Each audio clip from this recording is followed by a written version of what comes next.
Okay, I think we'll go ahead and get started. It's a little after 2, and I want to be aware of everyone's time and make sure we're able to get through everyone's questions. So thank you for joining us today on our training for virtual roundtable presenters.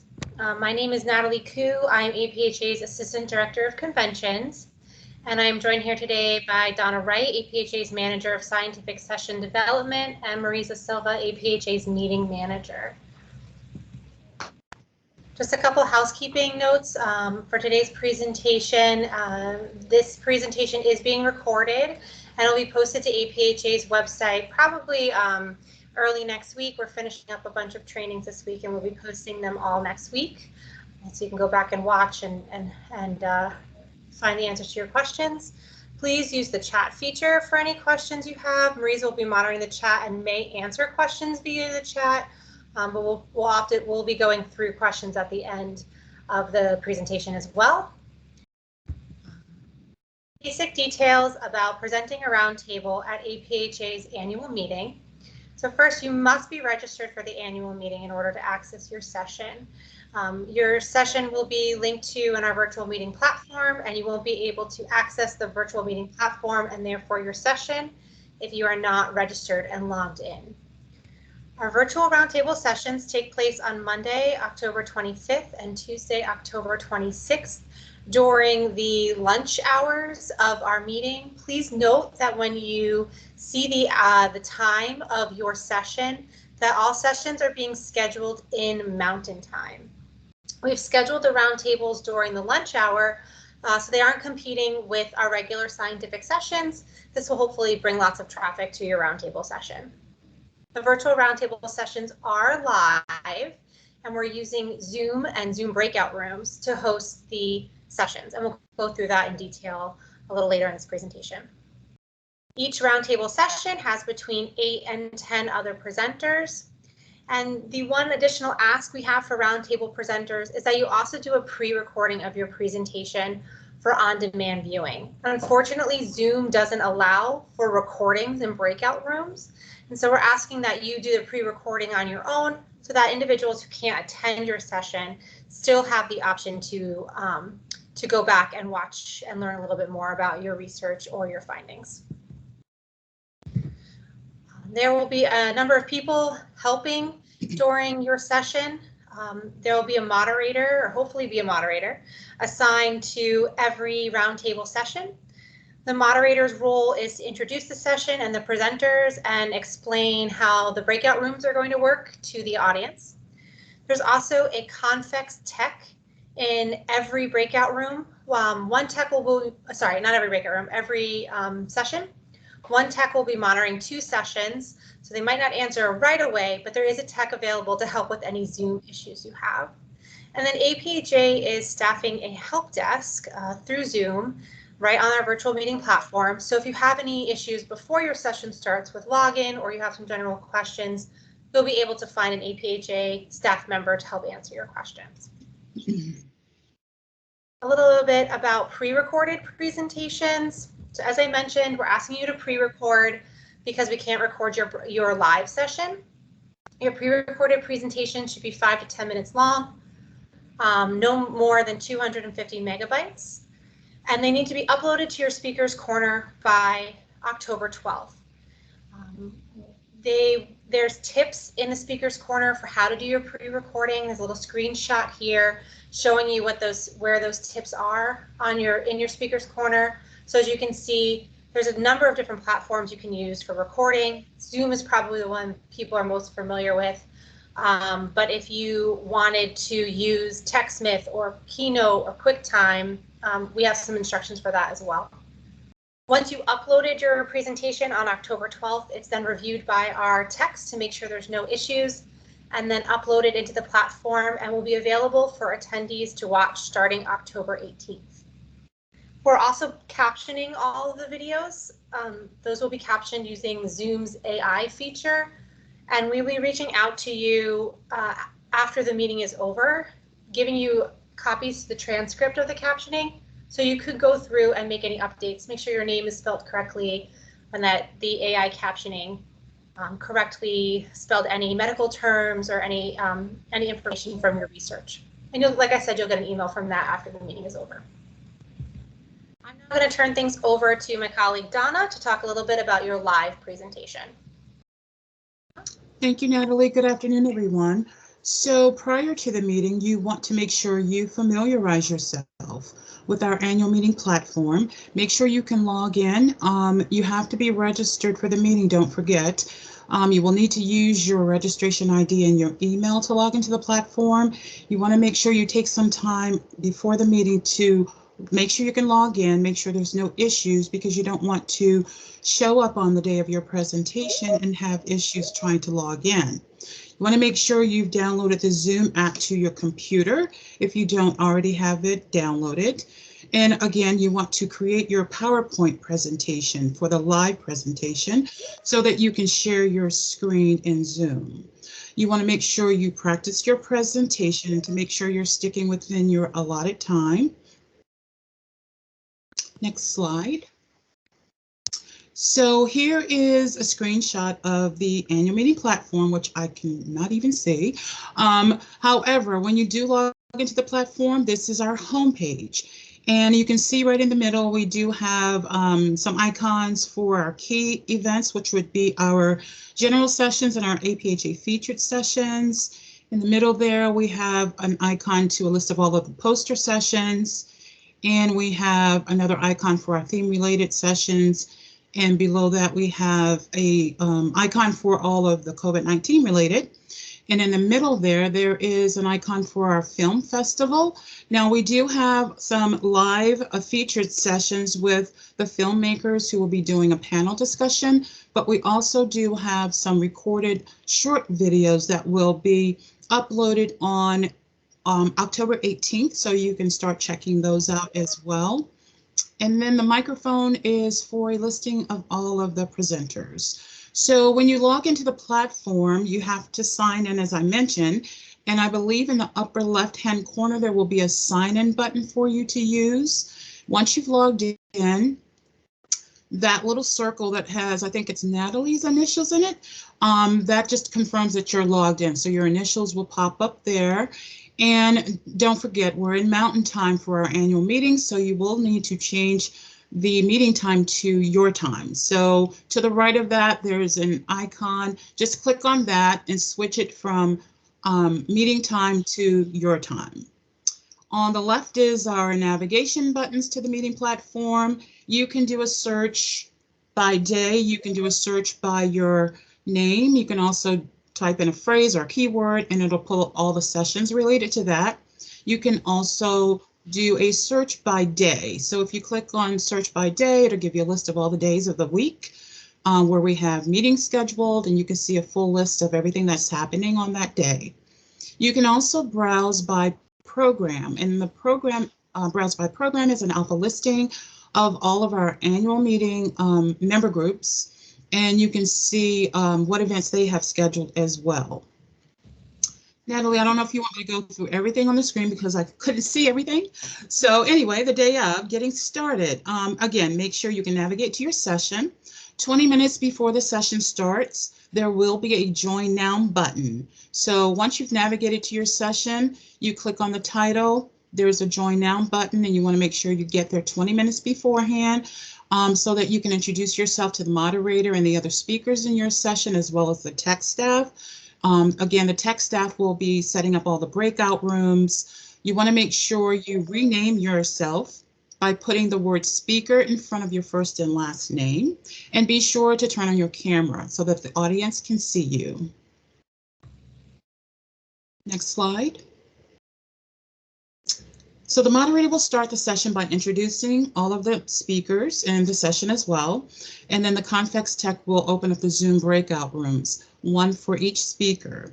Natalie, can you remind me what the presenter will see for their breakout room? Will it be their name, or will it be the title of their presentation? Yeah, it'll be your name. So the Convex Tech, they'll have your name in advance, and they will label the breakout room, breakout room 1 Smith.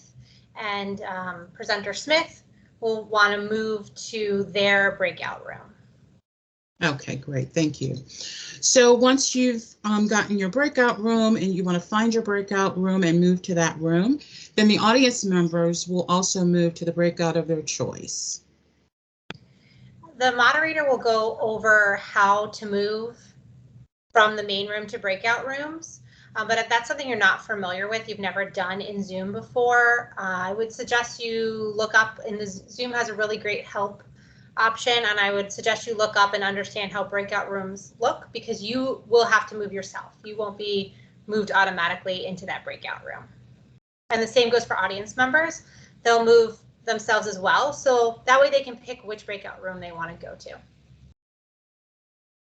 Donna? Okay, so also you want to make sure you share your screen, and then you'll present your research for 10 minutes. Once that's done, encourage questions from the audience. You can also do a more interactive presentation. If you want to ask attendees to turn on their camera and audio, you can make it more interactive, or you can wait until the last 15 minutes of the presentation to do the Q&A and discussion. And after the 25 minutes, the breakout rooms will end, and there will be a clock that counts down.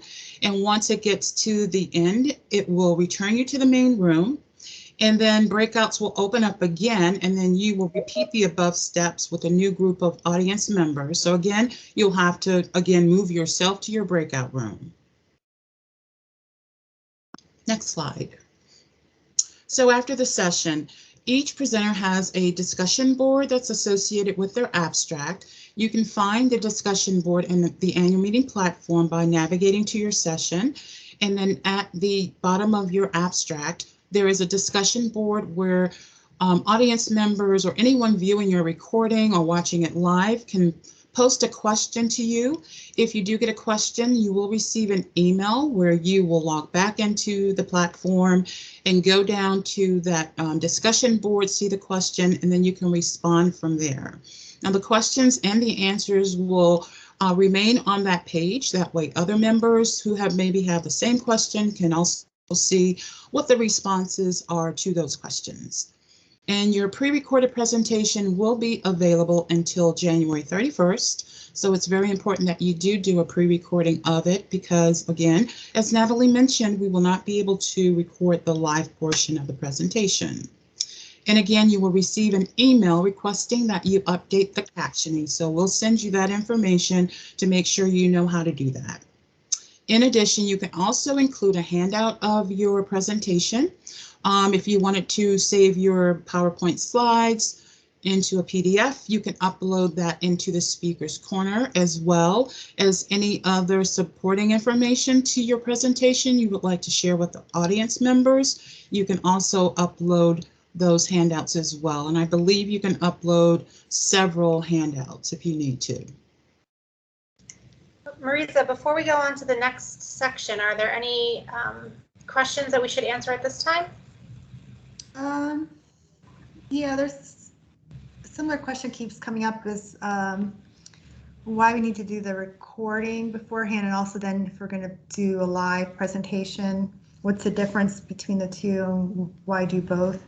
Yeah, so the reason for doing both is because we understand that not everybody can go to every session during the annual meeting. There's a lot of competing sessions taking place, and so we want to give everybody the opportunity to hear your research.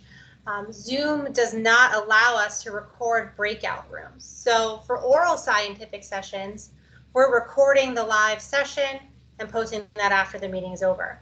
But because roundtables are using breakout rooms, we can't record your presentation. So the only way to make sure it's available for posterity for viewing after the meeting is over is for you to do the pre-recording. Hopefully that answers the question. And what was the second one, Marisa? There are a bunch of other ones here. Do you want to answer them at the end, or? Sure, we can wait till the end. I think we've got a few more scenarios to walk through. So a little bit about Zoom. As we mentioned, everything's taking place in Zoom, and we're using the breakout rooms in Zoom. So we definitely recommend that you familiarize yourself with the Zoom platform. We know 18 months into this pandemic, many of us are using Zoom multiple times a day. But using the breakout rooms is a little bit different. So make sure you're familiar with how breakout rooms work. We also suggest that you download the Zoom app onto your desktop. It's not a requirement. You can use the web version, but having the Zoom app on your desktop does mean you're going to have the newest version of Zoom, which makes sure there's no issues with breakout rooms. Older versions of Zoom don't allow people to move themselves into breakout rooms. So you definitely want to make sure, excuse me, that you either download the newest version of Zoom, or that you should download the newest version of the Zoom app to your computer. And beforehand, test your camera and your microphone, practice screen sharing, and again, use Zoom's great help trainings online if you're having any issues. So what to do if the moderator doesn't show up?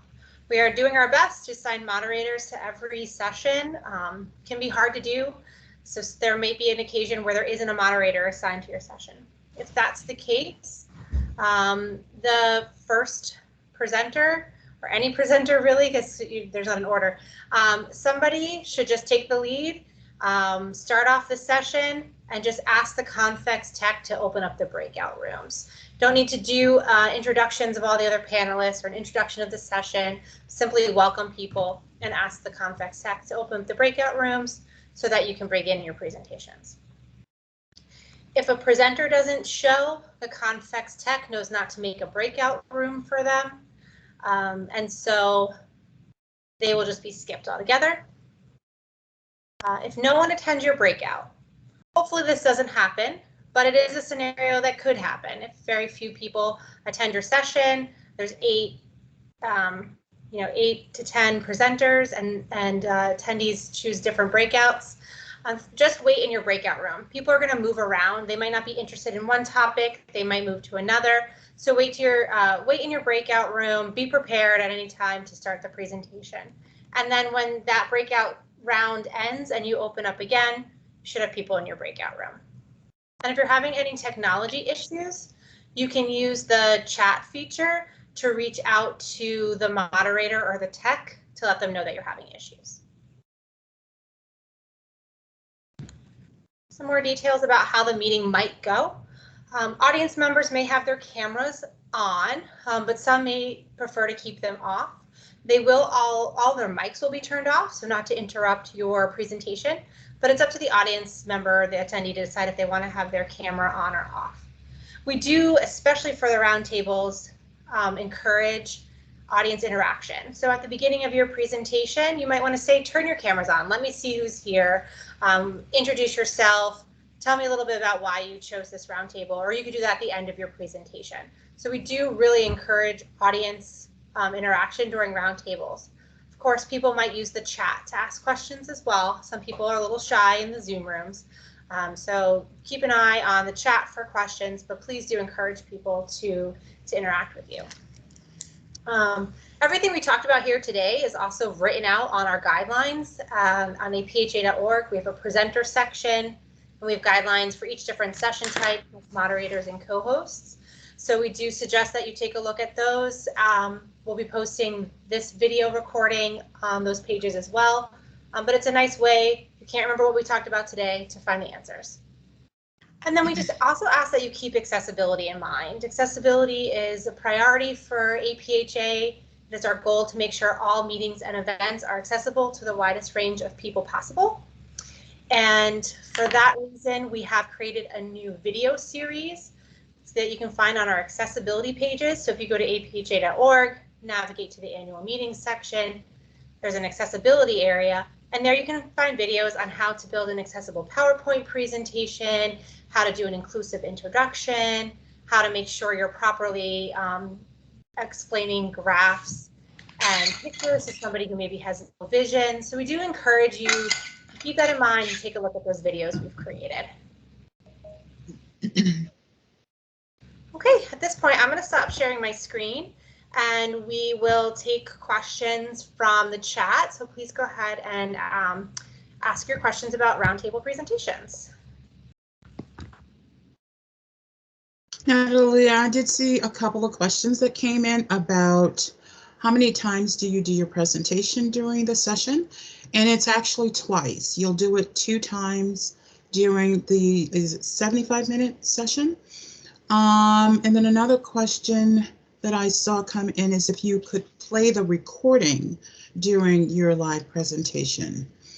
I don't know that we've ever thought that through. I don't personally see a problem with that, but we want it to be more of a live kind of a presentation, so you're interacting with the audience members. Your thoughts on that, Natalie? Yeah, I think you can do it, and I do remember some people doing that last year. They felt like they've already recorded themselves. Why go through it again? So you could go into the Zoom room and share your recording. Just make sure you remember to turn on that you're sharing your sound. But like Donna said, it's meant to be a live session and it's meant to be a conversation. So after you play your recording, you'll want to turn that off and you'll want to really have a nice interactive discussion with the attendees, the audience members. Roundtables are designed to be interactive. Mm-hmm. Another question I saw was whose Zoom link, I guess, would we be using? You're using the APHA Zoom link, so you're not using your own. Again, when you log into the platform, you will just go right to your session. There will be a Join Now button that opens up the Zoom meeting. Marisa, what are you finding? What other questions? Yeah, I was wondering if maybe we can, a couple of people asking where to find the link. Yeah. So it's about 20 minutes before the presentation starts, so maybe we can clarify where that link will appear. Yeah, let me see if I can actually share my screen and show that how that works.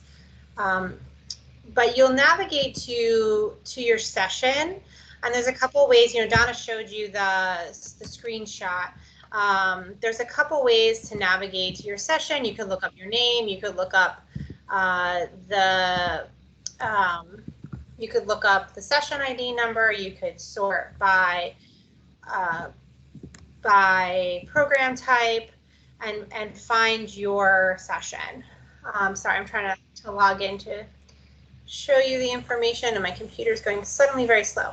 But when you get to your session, right below the session date and time, there'll be a button. It'll be probably a black button, and it will say Join Now. Here, let me share my screen. Okay, so you should be seeing, I'm logged in, so you can see my initials NK at the top here. Our homepage has since changed a little bit since I took that screenshot, so you can see there's a lot more information here. There's a sign-in link here and some details about our app. But let's say I wanted to find a roundtable session.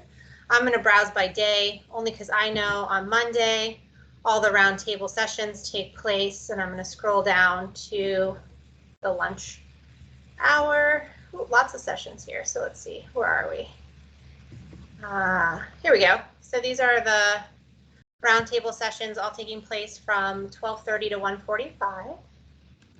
And I'm going to go and click on one of these roundtables here. Sorry, it's just loading really slow. Under this box where it has the date and time, there will be a Join Now button. You'll click on the Join Now button. It'll be available 20 minutes early. And like Donna said, we really recommend that you arrive 20 minutes early. It's a chance for you to meet the moderator, meet the tech, make sure everything is set up with your computer. When you click that button, it will open up a new window and bring you into Zoom. And for a really fast way to find your presentation day of, you can save it to your schedule. So this checkbox, this box with the plus sign right here, if I click that, it's now saving it to my schedule. So when I go to my schedule on Monday at 12:30, here's my roundtable session that I'm participating in. And I also believe, like, see how this one says join virtual event on October 25th? That'll eventually appear below all of these. So the Join Now button will also appear on this view of the listing. And so, again, for quick access, saving it to my personal schedule and clicking that button will make things really easy. So logging into the platform as early as possible, if you're registered, you can log in today, is a great way to make sure you're ready for the day of your presentation. And Natalie, if you add something to your schedule, aren't you able to sync it to your Outlook calendar? You can, yeah. At the top here, you can download it to as an ICS. That's to download it to a calendar. Though note that if you download it to your calendar, it's going to tell you that you have that session at that time, but it's not going to give you access to the Zoom Join Now link. So you do need to navigate. You do need to be in this platform in order to get to your session. Marisa, any questions about the platform coming through before I stop sharing? Yeah. What if you don't pre-record and you just present live? Is a pre-recording required? Sure. We highly encourage everybody to do it. We'd like you to do it. It allows people to see your presentation. If you don't do it, you can still do your live presentation. It just means nobody will get to see your recording later, and people might be expecting that. So again, we really recommend that you do it. But if you didn't do it, you'd still be able to present live. I saw a question about, can you search by your name? And yes, you can search by your name. We have two ways to do that. You can use the search function there and just type in your name. You can also type in your 4-digit session number if you have that. And we also have an attendee list button on the navigation page so that you could check. You could search it from there as well. Just pull up your name and it'll give you a list of your presentations if you have more than one. Yes, I searched by Koo. I guess I'm not in here, but Lindsay Kuhn is. And also you could do the presenter list and the attendee list. Now as a presenter, you're automatically added to the presenter list, but you're not automatically added to the attendee list. There's more networking capabilities through the attendee list. We want you to opt into that. So to opt into the attendee information, you would click on your initials at the top left. And here it's, I'm saying, yes, I want to be on the attendee list, but no, I don't want attendees to connect with me.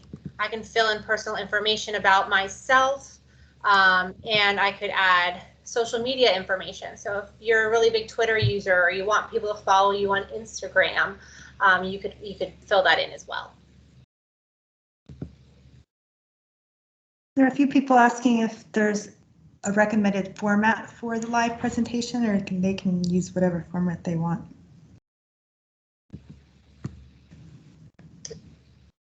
We suggest PowerPoint. It's the most accessible for those with ADA issues who use a screen reader. PowerPoint is the best to use, but we don't provide a PowerPoint template. You can use a template of your choice. So if you work at a university or an organization that has a template, you could use yours. And if they didn't want to use PowerPoint and just be more interactive, they can do the presentation without PowerPoint. Yeah, yes, you could. Mm-hmm. And there were some questions about how to log into the platform. I put in a link of how to get your Reg ID. If you didn't get it, you should have a confirmation email for your registration. You need a Reg ID and email to log in.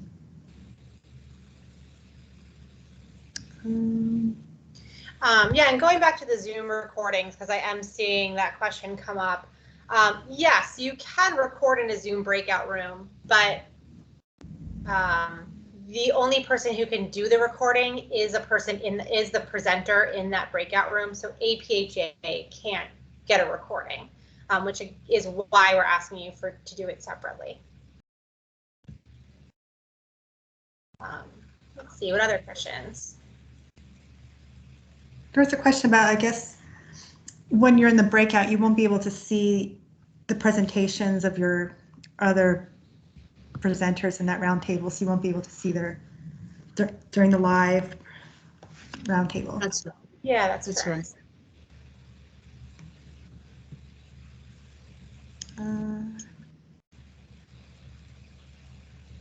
Oh yeah, another question, is there a chance to discuss with the other presenters in the roundtable? No, there won't be a way to do that. I mean, unless I mean, I don't know what exactly you would want to discuss. If you're just talking about discussing your presentation, maybe you can just connect with them after your session, have like a meetup in one of our networking areas. Someone's asking, Aaron's asking, did you have the same format last year, and how many people do you anticipate attend breakout rooms? Yeah, we did this last year. We only did one iteration of the breakout room, so you only got to present once. We heard feedback that they wish they could have done it twice, and attendees wish they had the option to bounce around to different rooms, which is why we've made the session longer and given you the opportunity to present twice. It's really hard to tell you what we anticipate for breakout rooms. It can really vary. So, and that goes for all of our sessions and events, whether we're virtual or in person. Because we don't ask in advance for people's schedules, we really don't know. You could have 5 people in your breakout room, which makes for a really great discussion, or you could end up having 25 people in your breakout room, which then of course it's a little bit more difficult to manage the chat, but you are presenting to a bigger audience. So it could go either way. And there are a few people asking about co-presenters. What's our policy on that? You can have a co-presenter, but you both will have to be a member and register for the meeting. As long as you both can access the meeting platform and join the session, you can do a co-presenter. That's not a problem. There was an early question about captioning. So for their recording, do they need to caption that, or? We'll be captioning the recording for you. We're using Zoom's AI technology to caption that. And after the meeting is over, you'll get an email with a link to your transcript where you're actually able to go in and edit the transcript, and it will automatically fix the captioning. So it's not something you need to provide, but it is something that we will have. And we do recommend that you go in and try to look at your transcript. It's a short presentation, but it does make a big difference. Make sure your name is spelled correctly. For some reason, AI captioning does not like the word COVID, which is crazy because we say it so much these days. But we do recommend that you go in and fix your captioning. So if they're recording their presentation through Zoom, do they need to turn it on? No, you do not need to turn it on.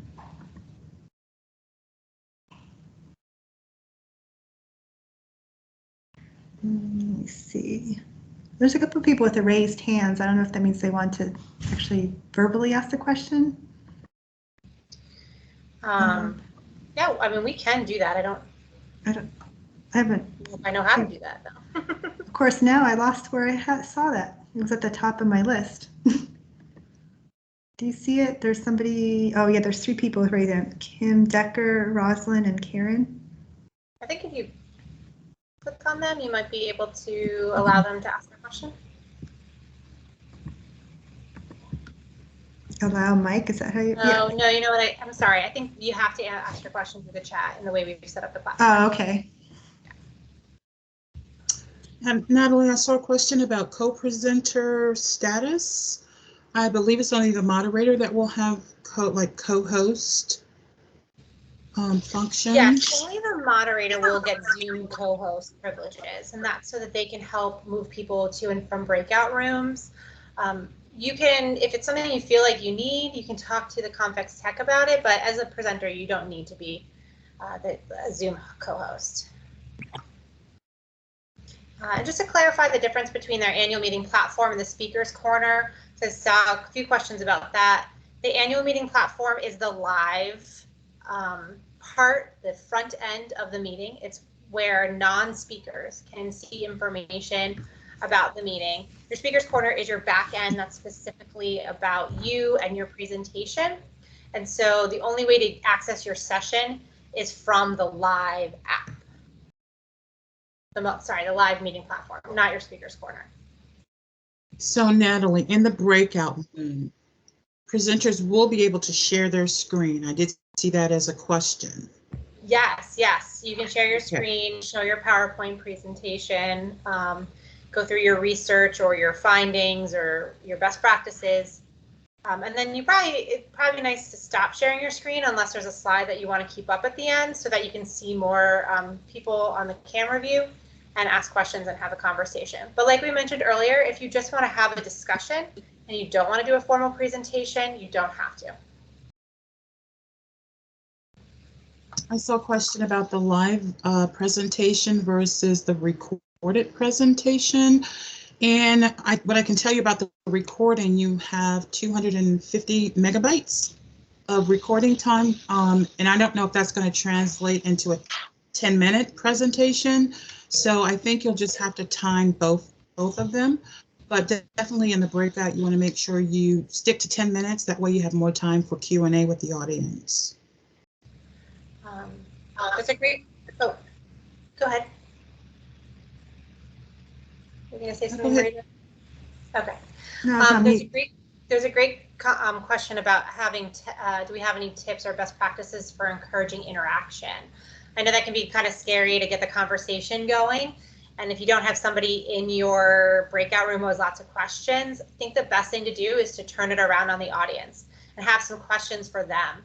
So you might want to think through asking them what stood out from your research, or has anybody experienced this, or is anyone doing these same things in the field or dealing with this in their community? So have questions to ask the audience, and then I think once you get one answer, the discussion starts to flow. Someone asked if they would be the only speaker in the breakout room, and yes, you will be the only speaker in the breakout room. There are a few more people asking to clarify the co-presenter. Can they have a co-presenter in the session?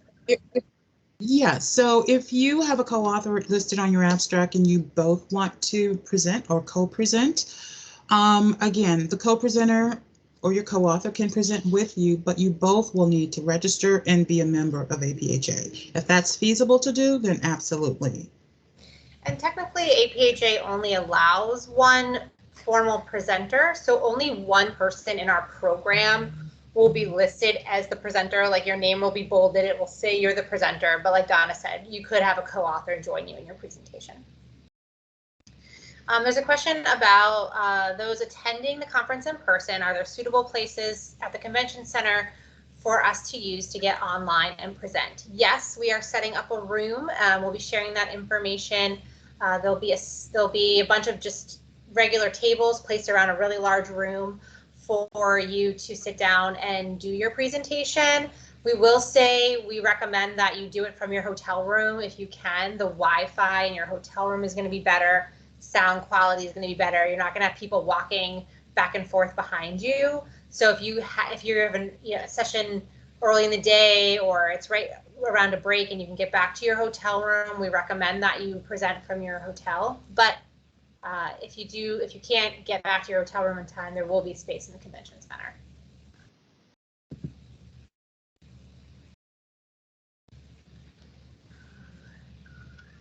It's a question about the October 12th deadline. Is that the deadline to upload? Yes. Yes, to upload your recording.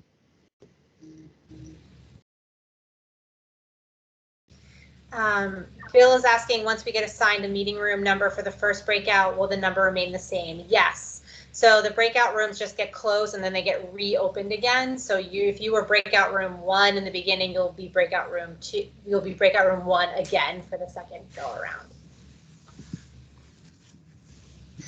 Someone is asking, can we explain again why we want you to present twice? Well, we want you to be able to get to have more of an audience to your presentation. So that's the reason why. If we were in person, you would actually have 3 opportunities with 3 different audiences to do your presentation.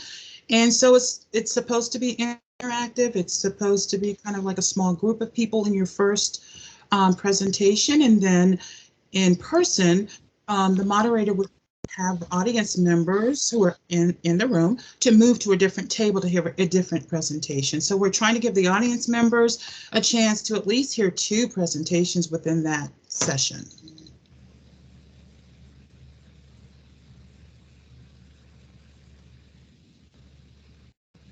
Yes, presenting twice is back to back. So you'll start out in the main room, and then you'll move to your breakout. You'll do your 10 minutes and then your 15 minutes of Q&A.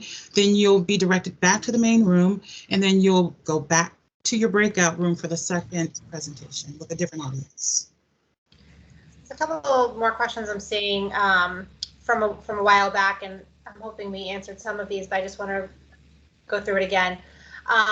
You can use the same PowerPoint presentation for your recorded pre-recording presentation and your live, but they can vary. So if you wanted to add, like we were talking about trying to make your session more interactive, if you wanted to have a little bit of a different presentation and a little bit of a different PowerPoint for your live presentation than your pre-recorded, that's not a problem.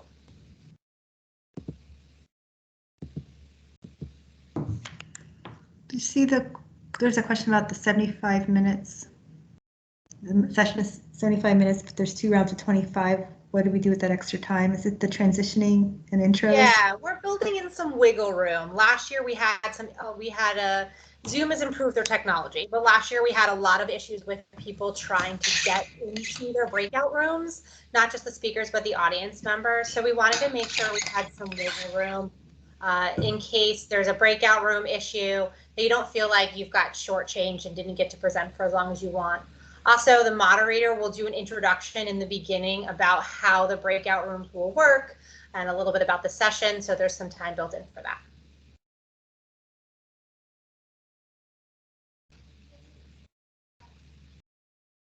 Is there wiggle room for the October 12th deadline? No.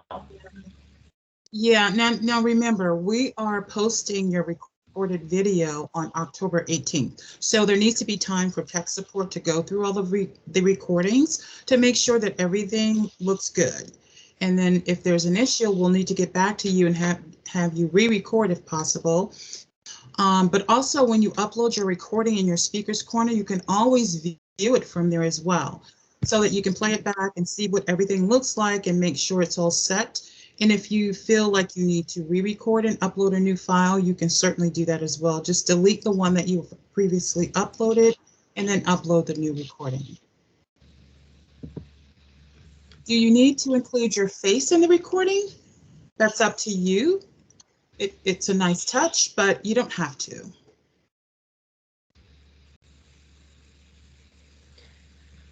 So again, if you don't do a recording, that's fine. We're not gonna kick you out of your live presentation, but we did hear there were some roundtable presenters who didn't have recordings last year, and attendees went to go watch them and were disappointed that they weren't there. So I really do recommend recording a pre-recording if you can. There's so much that happens during the annual meeting, and one of the blessings of being virtual is that we're able to have recordings of things and to leave them up for a long period of time. And your pre-recording is an opportunity to do that, for people to see you, to have months to view your research, to interact with you after the meeting is over. And yes, Karen is asking, we record via Zoom. Yes, you can record via Zoom, but there's also some tips of recording in other platforms if that's your preference.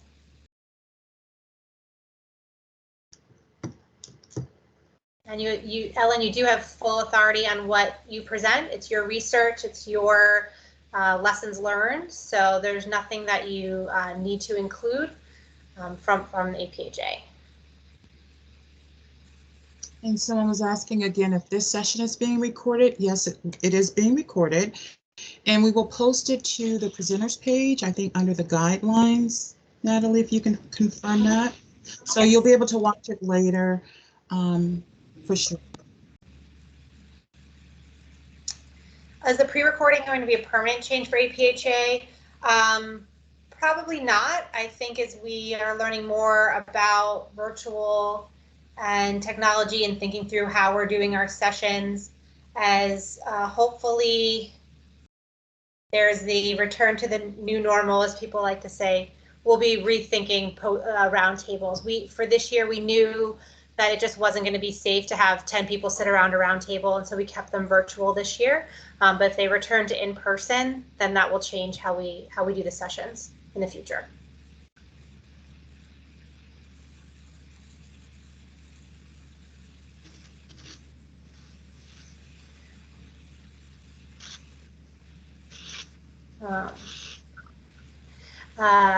There's a question I need to ask you about how the captioning we will have to review will work. So this is the first year we're doing this, and we're really excited about it because it does mean that everything can be captioned. So it's new to us a little bit, but from what I understand is you'll get an email after the meeting is over, and in that email we'll send you to a platform that specifically, it's not going to be your speaker's corner, but it'll look like your speaker's corner, and it will have the full transcript, the full captioning of your session, but in an editable box. So you'll be able to go in and make changes. A lot of times, if you can see the captioning, I see captioning on my screen, and I think it's being pushed to all of you. There's no punctuation, so I could go back in and add in periods and commas. I can make sure my name is spelled correctly, make sure any medical terms are spelled correctly. And then once you hit save, it actually will automatically update your captioning so that somebody who's watching it and turns on the captioning will see that your correct changes. And that will be done, yes, that'll be done after the meeting is over, after your recording is posted. So it's going to take a little bit of time for the recording to be posted, the captioning to be added.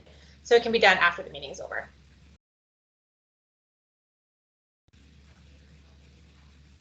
Someone was asking about APHA slide templates. Do we have a template, Natalie? For No, you use your own slide template. So you could use if you're from a university or your organization has a approved branded template, you can use that, or you should use that.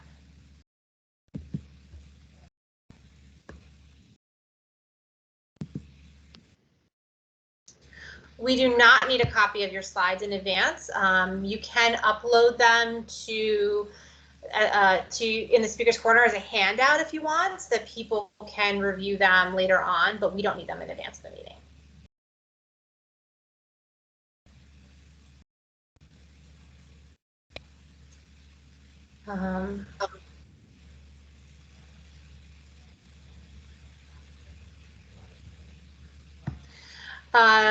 Rangel, that is a good question about the pre-recording, the recordings being done after the meeting.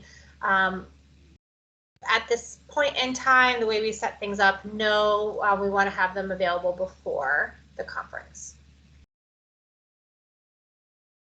But good suggestion for the future.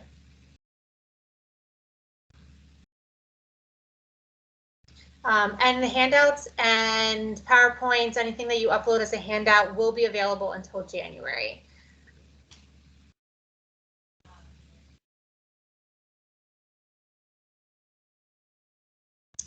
What time is the recording due? Usually all of our deadlines are 11:59 p.m. Pacific time.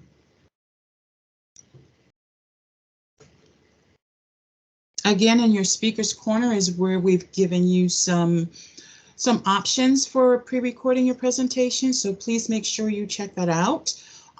You should have received an email with a direct link to your speaker's corner, so make sure you use that link in your previous email sent to you, I believe, earlier this week, reminding you about this webinar today. So log into your speaker's corner. If you need to make any changes to co-authors and change presenters, or want to see instructions on how to do the pre-recording, we have all that information there as well.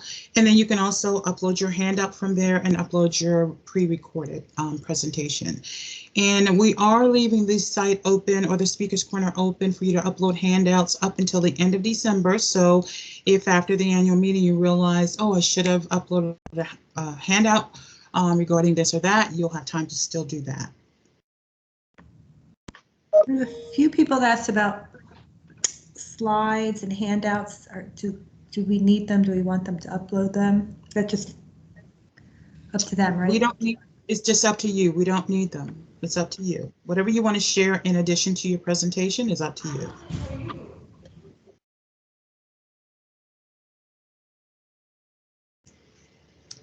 Anything else?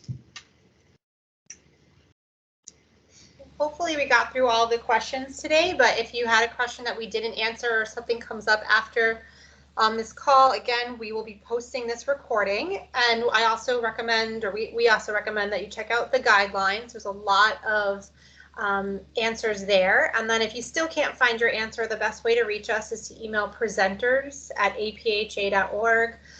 Please bear with us. We're getting a lot of emails in that inbox. We're getting through it as quickly as we can. But that will be the best place to get answers that you can't find elsewhere. And this recording is going to be posted probably next week once all of our trainings are done on the presenter page on apha.org. Great. Well, thank you all for joining. Thank you all. Have a great day.